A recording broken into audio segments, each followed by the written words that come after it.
ভাতিজা আহো।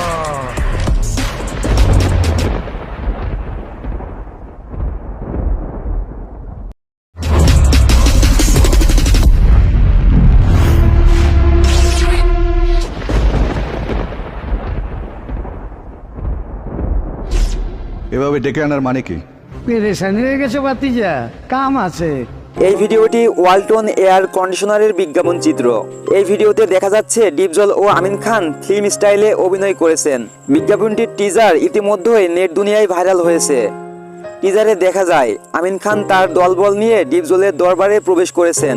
এ সময় ডিপজল আমিন খানের উদ্দেশ্যে সিনেমায় তার সেই বিখ্যাত সংলাপ আহো ভাতিজা আহো বলে সম্বোধন করেন। আহো ভাতিজা আহো। আমিন খান তার সামনে বসে ডিপজলকে জিজ্ঞাসা করেন, এভাবে ডেকে আনার মানে কি? ডিপজল বলেন, এখনই পেরেশান হইয়া গেছো? আমরা অনেক আগে থেকেই দেখেছি ডিপজল আমিন খান শাকিব খান একসাথে এক সিনেমায় দারুণ অভিনয় করেছেন। মনোয়ার হোসেন ডিপজল আবার যদি নতুন করে শাকিব খান আমিন খানকে নিয়ে সিনেমা তৈরি করেন কেমন হবে? প্লিজ কমেন্ট করে জানাবেন। আপনার কমেন্টের অপেক্ষায় মনোয়ার হোসেন ডিপজল।